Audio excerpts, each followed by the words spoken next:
જય સ્વામિનારાયણ વિદ્યાર્થી મિત્રો, રાજકોટ સ્વામિનારાયણ ગુરુકુળ સંસ્થાન દ્વારા આયોજિત ઓનલાઈન વિડીયો ટીચિંગમાં હું જીતેશ ગોસ્વામી આપ સર્વનું હાર્દિક સ્વાગત કરું છું. વિદ્યાર્થી મિત્રો, આજનો આપણો ટોપિક છે ઈમેલ રાઇટિંગ. પ્રવર્તમાન સમયને ધ્યાનમાં રાખી અને ઈમેલનું મહત્ત્વ દિવસે દિવસે ખૂબ જ વધતું ગયું છે.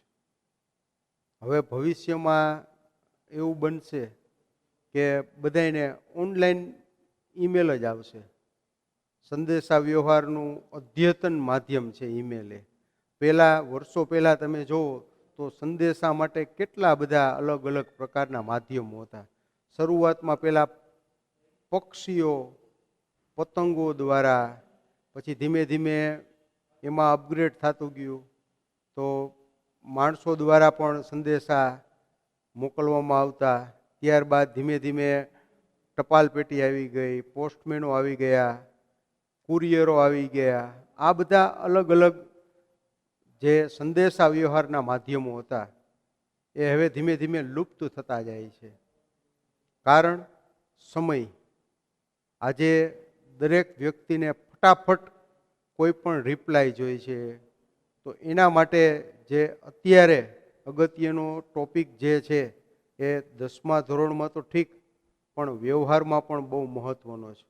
તમે જ્યારે પણ આગળ ક્યાંય પણ જાશો તો તમને પોતાને જો તમારું ઈમેલ એડ્રેસ અને તમને ઈમેલ કરતા નહીં આવડતા હોય તો તમે વામણા સાબિત થશો. પણ અહીંયા તમે થોડીક ધ્યાન અને પૂર્વ તૈયારી રાખશો તો ઈમેલ તમને બોર્ડમાં પણ લખતા આવડશે, સાથે સાથે ક્યારેક કોક તમને કહે કે ઈમેલ લખો તોય આવડશે.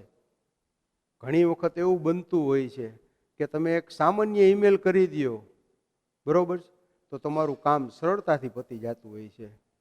અને બાકી તમે ત્યાં રૂબરૂ ધક્કા ખાવ બેંકોમાં, બરોબર, સરકારી કચેરીઓમાં, કોર્પોરેશનમાં, તો પતતું ન હોય. પણ તમે એક ખાલી એની મેન જે વેબસાઇટ હોય ત્યાં તમે ઈમેલ કરી દો તો ત્યાંથી એનો તરત જ રિપ્લાય આવે છે અને તમારું કામ પણ ઝડપથી પતી જાય છે.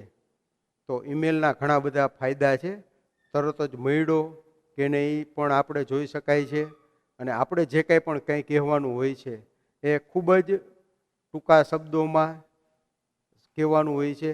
એ ખાસ ધ્યાન રાખજો. તો શરૂઆત કરીએ આપણે ઈમેલ રાઇટિંગ, એનું મહત્ત્વ જોયું, બરોબર.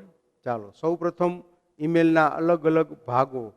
તો સૌ પ્રથમ ઈમેલમાં પહેલું સ્ટેપ આવે છે ટુ. એટલે કોને, તમે કોને મોકલવા માગો છો. જેમ પત્રમાં સરનામું આવતું હતું એમ આમાં પણ તમારું સરનામું આવે છે.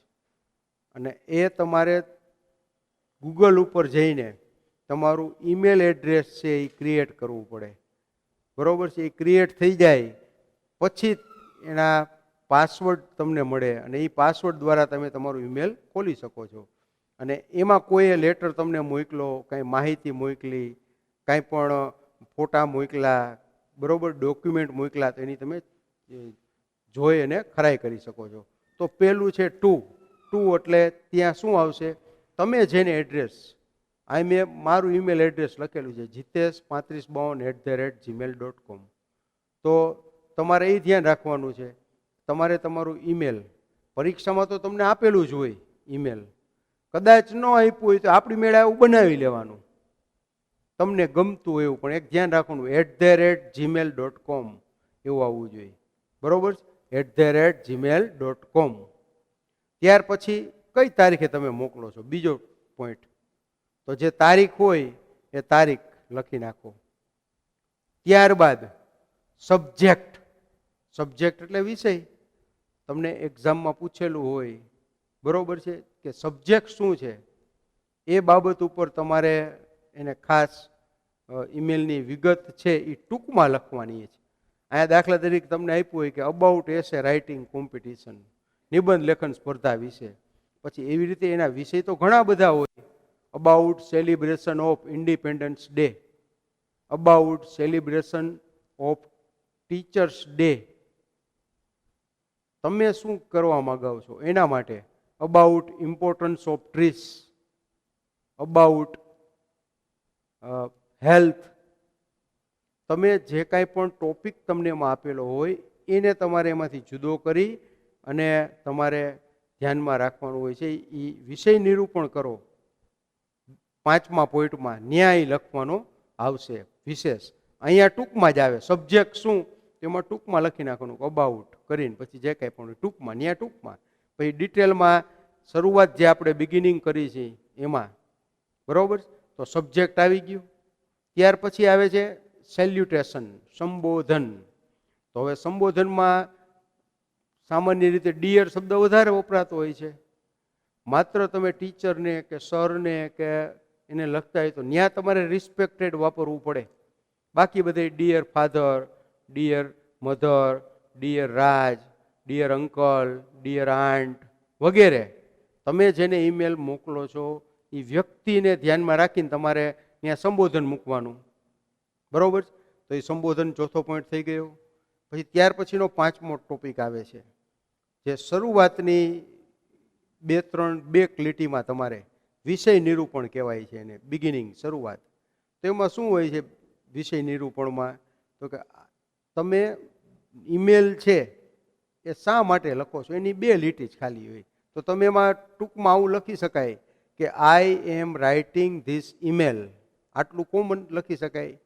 પછી તમને એમ લાગતું હોય તો ટુ ટેલ યુ લખો, ટુ ઇન્ફોર્મ લખો, ટુ ઇન્વાઇટ લખો વગેરે. તમને યુ અબાઉટ કરીને પછી તમે લખી about celebration of independence day in our school. તો આ વિષય નિરૂપણ થઈ ગયું. About celebration of teachers day, about importance of meditation in our life. તમને વિષય આપેલો હોય એ અહીંયા લખવાનું છે. I am writing this email to tell. પછી એમાંથી તમને એમ લાગતું કે મારે ટેલ કહેવું છે, ઇન્ફોર્મ કરવું છે, ઇન્વાઇટ છે. I am writing this email to invite you. તો શેના માટે આમંત્રણ આપવાનું હોય? તો કે invite you on my coming birthday, બરોબર છે. Invite you on my birthday celebration party. તો તમે અહીંયા કોઈ પણ વસ્તુ છે એ લખતા પહેલાં આટલું ધ્યાન રાખો, શરૂઆતમાં વાક્ય કોમન આવતું હોય તો એ વાક્ય આપણી રીતે લખી શકાય. ખૂબ જ સરળ છે, બરોબર છે. ત્યાર પછી જે આવે છે મેઇન પેરેગ્રાફ. તો મેઇન પેરેગ્રાફમાં શું હોય છે? તો મેઇન પેરેગ્રાફમાં તમારે જે મુખ્ય ટોપિક આપ્યો હોય, દાખલા તરીકે તમને આપ્યો હોય કે પરીક્ષાને તૈયારી કરતો, તો તમારે કેવી રીતે તમે તૈયારી કરો છો એ તમારા પપ્પાને લખવું હોય તો તમે લખી શકો લાઇનમાં કે હું સવારે આટલા વાગે ઉઠું છું, I get up early in the morning, I read languages, I do practice for maths. એમ જે બાબત હોય એવી 8-10 લીટી વ્યવસ્થિત એવી લખો કે જેમાં વિષય બધું આવી જાય. મેઇન વિષયને કેન્દ્રમાં રાખવાનો છે અને એને રિલેટેડ લખાણ થોડુંક તમે વ્યવસ્થિત કરી નાખો એટલે તમારે ઈમેલમાં છે એ પૂરેપૂરી માર્ક આવવાની સંભાવના રહે. પણ ધ્યાન રાખવાનું ખાસ કે ઈમેલમાં તમને શું પૂછ્યું છે, એનો વિષય શું છે, એનો કાર્ડ શું છે, એ અહીંયા ધ્યાન રાખવું પડે, બરોબર છે. તો ત્યાર પછી આવે છે છેલ્લે કન્ક્લુઝન, બરોબર છે. વિદાય વચન એને આપણે કહીએ ટૂંકમાં અંતમાં. હવે તમે છેલ્લે કહેવા માગતો હોય ગીવ માય રિગાર્ડ્સ, આપણે પત્રમાં લખતા કે મમ્મી પપ્પાને મારી યાદી આપજો ગુજરાતીમાં. અહીંયા એવું થોડુંક ગીવ માય રિગાર્ડ્સ, રિપ્લાય મી સૂન, બરોબર, તરત મને રિપ્લાય આપજો. આવા ઉદાહરણ તમે આમાં બીજા પણ લખી શકો. તમે જે ઈમેલમાં કહેવા માગતા હોય કાંઈ પણ, તમારે ઈમેલને અનુસંધાને કાંઈ ટૂંકમાં સમજાવવું હોય, કાંઈ કહેવું હોય એને, તો એ તમે એને છેલ્લી લીટીમાં કહી શકો. અને જે છેલ્લે આવે છે, બરોબર છે, તો એમાં તમારે ધ્યાન રાખવાનું ડાબી બાજુએ શું લખવાનું હોય છે? તો કે ભાઈ ક્લોઝર છેલ્લે. તો ત્યાં શું લખાય? Your loving son, your loving friend, yours faithfully student. તો આવું બધું પણ છેલ્લે 8મો ટોપિક છે એ તમે ધ્યાનમાં રાખજો. એ ડાબી બાજુ લખવાનું હોય છે. બરાબર? તો ચાલો દરેક વિદ્યાર્થીઓને અહીંયા જે આપણે ફોર્મેટ હતું ઈમેલ રાઇટિંગનું એ મેં તમને સમજાવ્યું. હવે આપણે ઈમેલ કેમ લખવું એનું આપણે એક ઉદાહરણ જોશું. તો વિદ્યાર્થી મિત્રો, હવે આપણે એક ઈમેલ ડ્રાફ્ટિંગ તમારી સામે કરેલું છે, તેની પ્રેક્ટિસ પણ સાથે જોતા જઈએ. તો આવી રીતે તમને સૂચના આપેલી હોય છે, draft an email on behalf of Ravi Shah two his father. On behalf of એટલે ના વતી. તમારે કોના વતી તૈયાર કરવાનો છે ઈમેલ? તો કે રવિ શાહ વતી. To his father. બરોબર? On shah@gmail.com. તમારે તેના પિતાનું જે ઈમેલ એડ્રેસ બરોબર છે એમાં આપેલું જ હોય ઈમેલ એડ્રેસ, તો ઈમેલ એડ્રેસ છે એને ધ્યાનમાં રાખીને તમારે લખવાની હોય છે બધી વિગત. તો દરેક ઈમેલ એમાંથી એડ્રેસ લઈ લેશે ને નીચે લીટી કરી લેશે. Telling him about preparations for the SSC exam. શેના વિશે લખવાનું છે? તો એમાં વિષય તમને મળી ગયો. જો ટેલિંગ હિમ અબાઉટ શેના વિશે છે? તો કે SSC એક્ઝામની તૈયારી માટેનો ઈમેલ છે એ રવિ શાહ વતી તમે લખો છો. બરોબર છે? તો હવે તમારે પોતાને શું બની જવાનું? રવિ શાહ બની જવાનું. બરોબર? હવે આપણે જેમ ઈમેલમાં જે અલગ અલગ પોઈન્ટ જોયા એ પ્રમાણે શરૂઆતમાં પહેલું ટોપિક કયો આવે છે? તો પોઈન્ટ 2. તેમાં શું આવે? તો જેને આપણે લખવો છે એનું એડ્રેસ તો આમાં આપેલું જ છે, shah@gmail.com. જો ન આપ્યું હોય તો આપણે બનાવવું પડે. સબ્જેક્ટ તો આપેલો જ હોય, કારણ કે એ પ્રશ્ન છે શેના વિશે ઈમેલ લખવો છે. તેમાં લખ્યું છે preparation for the SSC examination. આ બદલતું રહીએ. બરોબર છે? એમાં જે વિષયનું પરીક્ષકને પૂછવું હોય ઈમેલ એના વિશે ત્યાં તમને એ જ વસ્તુ પ્રશ્નમાં આપેલી જ હોય, એટલે પ્રશ્નમાંથી તમારી પોઈન્ટ લઈ આવવો પડે. બરોબર છે? ત્યાર પછી આવે છે સેલ્યુટેશન, સંબોધન. કોને લખવાનો છે? તો કે હિઝ ફાધર. તો શું લખશે Ravi? Dear father. Dear father. ત્યાર પછીનો ટોપિક આવે છે પોઈન્ટ, તો કે ભાઈ વિષય નિરૂપણ, બિગિનિંગ, શરૂઆત. તો શરૂઆતમાં શું હોય? તો શરૂઆતમાં આપણે કઈ બાબતે ઈમેલ લખીએ છીએ ટૂંકમાં વર્ણવવાનું. I am writing this email about my preparation to you. હું આ ઈમેલ તમને મારી તૈયારી વિશે લખી રહ્યો છું. બીકોઝ કારણ કે I know you will be worried about my studies. કારણ કે હું જાણું છું તમે મારી પરીક્ષા વિશે, મારા અભ્યાસ વિશે ખૂબ જ ચિંતિત હશો. તો જે આ વિષય નિરૂપણ થયું. હવે આમાં થોડો ઘણો ફેરફાર આવતો રહીએ. બરોબર?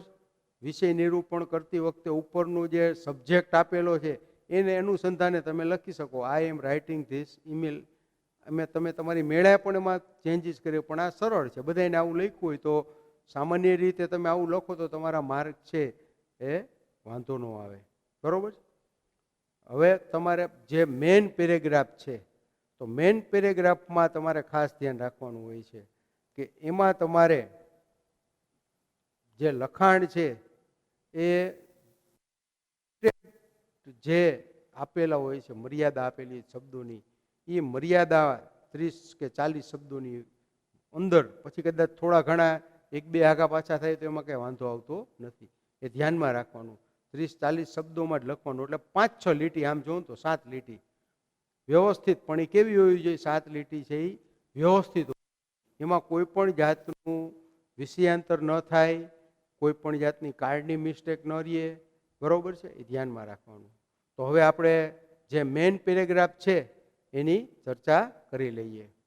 First of all, don't worry about. Don't worry. પહેલા તમે કોઈ ચિંતા કરતા નહીં. Because I have prepared a time table for my studies. પપ્પાને આમ નિરાશ થઈ ગઈ, હાઈસ મારા દીકરાએ ટાઈમ ટેબલ બનાવી લીધું છે. એટલે એને આમ વાંચે તો એને આમ લાગવું જોઈએ કે ના, તમે તૈયારી કેવી કરો છો? તો કે મેં એક ટાઈમ ટેબલ બનાવ્યું. બીજું તો કાંઈ ફોલો માય ટાઈમ ટેબલ, જે મારું ટાઈમ ટેબલ છે એ પછી તમે ડિટેલમાં લખો ને તો ચાલે, હું મારા ટાઈમ ટેબલને અનુસરું છું. I have completed revision of all subjects. મેં બધા વિષયોનું પુનરાવર્તન પણ કરી લીધું છે. તમે જરાય ચિંતા ન કરતા કે વાંચતો હોય છે કે નહીં વાંચતો હોય. આઈ એમ વર્કિંગ હાર્ડ. હું સખત મહેનત કરું છું. બરોબર છે. પછી I have been solving as many question paper as possible. પરીક્ષા નજીક હોય ત્યારે શું કરવાનું હોય છે? તો કે જેટલી પેપર પ્રેક્ટિસ વધારે થાય એટલું પરિણામ છે એવું વધારે આવતું હોય છે. બરોબર. એટલે જેમ જેમ તમારી પ્રેક્ટિસ વધતી જાય એમ પરફોર્મન્સ છે એ તમારું વધતું જાય. તો ક્વેશ્ચન પેપર છે બને એટલા હું સોલ્વ કરજો. એમાં કાઢજો, એમાં ચાલુ પૂર્ણ વર્તમાન કાળ વાપરો, ક્યાંક ચાલુ વર્તમાન કાળ વાપરો. બરોબર. If I don't understand any topic, મને ક્યારેક કંઈ પણ મુશ્કેલી લાગે તો આઈ મીટ માય સબ્જેક્ટ ટીચર, તો હું મારા જે વિષય શિક્ષક છે એને પણ મળું છું. I do meditation and sometimes I find time for the sport and recreation. પછી નિયમિત હું ધ્યાન કરું છું અને ક્યારેક ક્યારેક રમત અને ક્યારેક ફ્રેશ થવા માટે પણ હું સમય કાઢી લઉં છું. This helps me to refresh my mind. આ મારું મગજ છે એને રિફ્રેશ કરવામાં ખૂબ જ તાજું કરવા માટે મને, કારણ કે સતત તમે વાંચતા રહેતા હોય, સતત તમે લખતા રહેતા હોય, આવા સમય દરમિયાન જો તમે થોડુંક રમી લ્યો, થોડુંક મેડિટેશન કરી લ્યો તો પાછું તમારા મગજને તાજગી મળે છે. એટલે તમારે જ્યારે તૈયારી કરવા બેસો ત્યારે તમને ખૂબ જ પાછી મજા આવે છે, કંટાળો ન આવે. તો એના માટે પણ જરૂરી છે mind and improve my concentration. ને મારું જે એકાગ્રતાનો પાવર છે એમાં પણ મને એ ફાયદારૂપ થાય છે. તો આ જે બધી બાબત આપણે ચર્ચા કરેલી છે એ શું છે? તો કે ભાઈ મેઇન પેરેગ્રાફ આવ્યો. બરોબર. હવે મેઇન પેરેગ્રાફ પૂરો થાય પછી શું આવે? છેલ્લે તમે શું કહો? અહીંયા છેલ્લે જે 2 લીટી હોય ત્યાં તમે એવું લખી શકો કે આઈ એમ કોન્ફિડન્ટ, મને વિશ્વાસ છે. I will get A+ grade, આવું વાક્ય લખી શકો. અથવા તમે એમ કહી શકો કે give my regards two mummy, મમ્મીને મારી યાદી આપજો. Give my regards two grandfather, દાદાને પણ યાદી આપજો. What are you all doing there, તમે ત્યાં શું કરી રહ્યા છો બધાય? Give my regards two Munni also, નાની બેન હોય તો એને પણ મારી યાદી આપજો. આમાંથી કોઈ પણ તમે લખી શકો. વિદાય વચનમાં તમારે શું લખવું છે એ તમારે નક્કી કરવું પડે, એ મૌલિક વસ્તુ થોડીક. તો તમે અહીંયા 4-5 મેં તમને સમજાવી બાબત વિદાય વચનમાં કે ભાઈ તમે વિષયને અનુરૂપ કરો અથવા ગીવ માય રિગાર્ડ્સ કરી શકો. બરોબર છે. તો આવી રીતે તમે લખી શકો છો. અને છેલ્લે શું આવે છે આપણે? તો છેલ્લે યોર લવિંગ સન. કઈ બાજુ આવશે એ? તો આ પત્ર પૂરો થઈ જાય પછી આ ભાગ આવે ન્યા જ આમ આવે કે યોર લવિંગ સન. જો તમે ટીચરને લખતા હોય ન્યા તો તમારે ધ્યાન એ રાખવું પડે કે યોર ઓબેડિયન્ટ સ્ટુડન્ટ, યોર લવિંગ સન. તમે લખી નાખો લવિંગ સન. ત્યાર પછી તમારે શું લખી નાખવાનું? ત્યાં નીચે તમારું કઈ નામ હોય તો એ નામ લખી નાખો. ઉપર